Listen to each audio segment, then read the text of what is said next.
I am here at COP28 in Dubai, and today I have with me the wonderful Oumnia, and she will be talking about herself, how she's engaging in COP, and her passions around COP.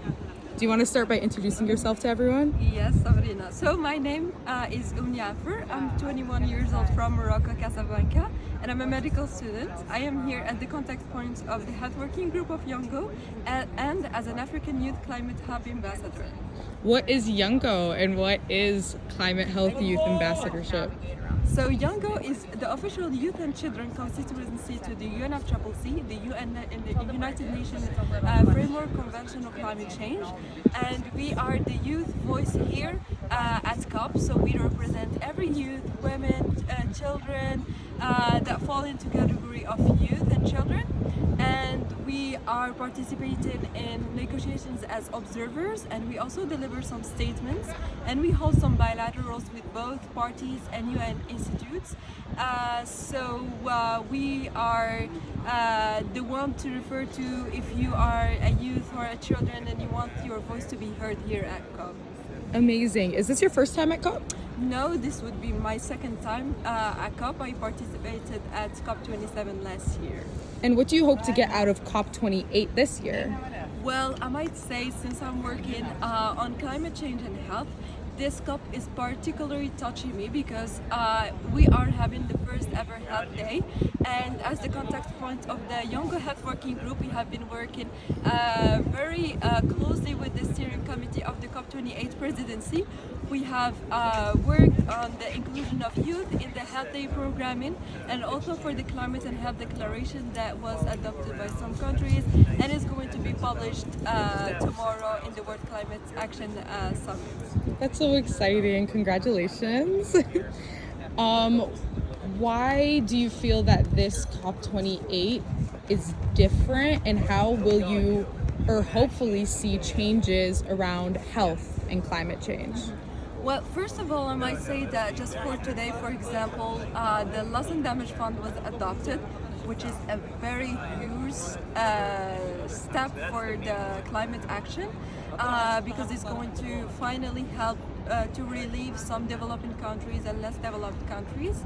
But I'm also aspiring that when the work is going to start about it, that there could be some segments to address health issues related to health, so they can be benefiting from this loss and damage fund as well, because the burden is so huge, and as the WHO says, the climate change is going to be the biggest public health threat of the 21st century.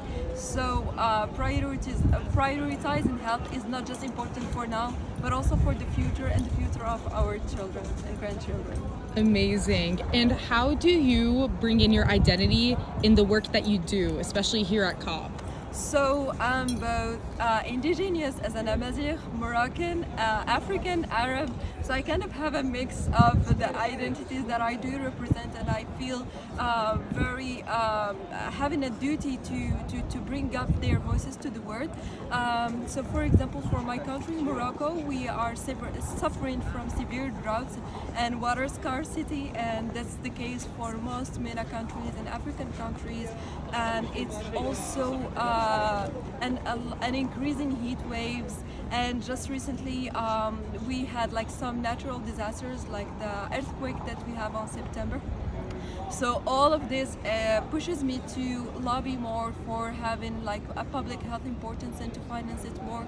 So now with the World Bank opening its first working group on climate and health finance, so we hope that developing and less developed countries can benefit from those supports more, so that no one can suffer the burden of climate change. Beautiful. And my final question for you is today is the World Action Climate Day, and I'm wondering how you have been participating in it. So today was my first day here at COP. I just arrived today, and I have participated in a workshop with the Youth Hub about youth parliamentaries. So it's like a simulation of COP, and we have had a health agenda as well as agriculture, energy, landscape, and so many topics that are going also to be put together in a policy brief and shared with member states. But I was also very happy to see the pledges the countries are doing on the loss and damage fund, and there were a particular quote that His Majesty King Charles said that our grandchildren would not know what we said, but they would know what action did we take. So this should be the COP of action, as we always reminded, but we always keep on reminded that if we don't take action now, the consequences are just going to be more severe and more economically burdening countries. Okay. Thank you so much. Thank you.